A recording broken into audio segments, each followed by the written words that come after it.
So there are allegations now, new allegations of wasteful spending in the hidden in the continuing resolution being debated in the Senate right now. Senators John McCain and Tom Coburn yesterday raising concerns about the pork, but Senator Coburn says they will not block the bill from moving forward. There's a lot that we ought to discuss about this bill. There's no attempt to filibuster the bill. There was an attempt to do our jobs, which is actually read the bill and see what's in it and be prepared to offer constructive criticisms to the bill. How novel. My guest, former New York Senator Al D'Amato, a Fox News contributor. Morning to you, Senator.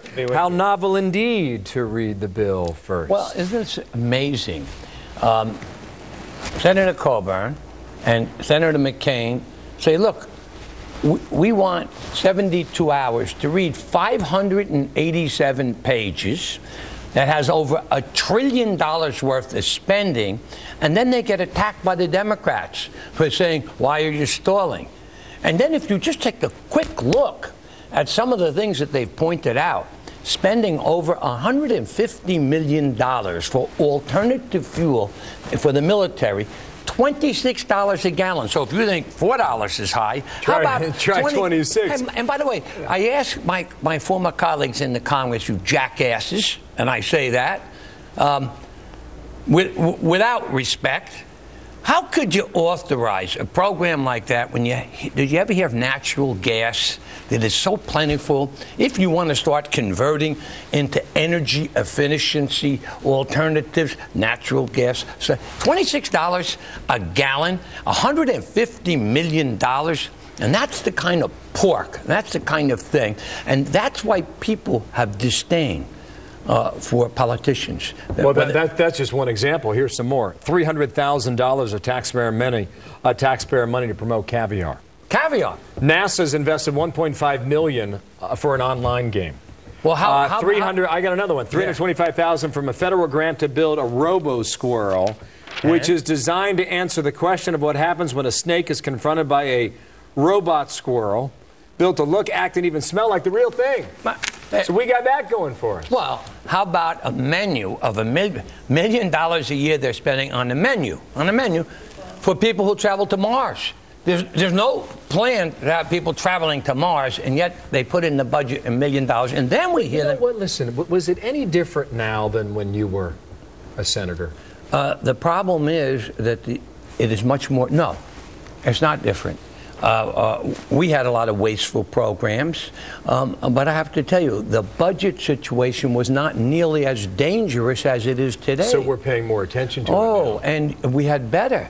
We had better get ahead of this problem and not face a situation where the interest rates for paying on the national debt go up to 4%, 5%, 6%, where you're going to see us spending more on interest than we do on programs, and that's where we're headed.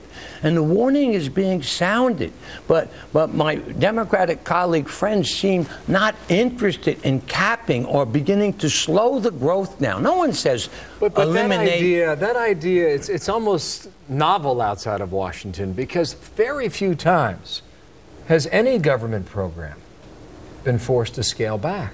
Well, and so now you have this debate about where the smart cuts. Yeah. What do you think? That's right, and that is why when John McCain and Coburn say, hey, let's look at these programs, let's look at some of this wasteful spending so that we can cut intelligently, so that we don't eliminate, for example, necessary programs for senior citizens in education or curtail them when we shouldn't. You've just touched, and we've just touched on a couple of examples of the most egregious. How about $65 million for salmon restoration? Well, that's Senator McCain is talking about that. The president talked about that too. Sure. In 2011, State of the Union address. Is the time right now? We've talked a lot about Republicans here, but for both sides to eliminate the waste. Absolutely.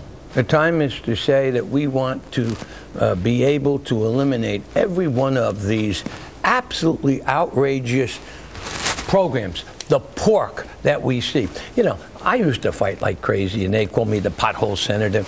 Yeah, but you know what? The projects I fought for, They were good projects. Widening Route 17 because we couldn't get the federal government to do it, so Congressman Houghton and I did. It was the most deadly federal route east of the Mississippi. It was only 2 lanes, and people were getting killed all the time. So you argue there are smart cuts. There are smart spending as opposed to pork. As you pointed out, a program, $300,000 to study for a squirrel. Senator, thank you so much. Good luck with the squirrels, Alphonse D'Amato. Great being with you.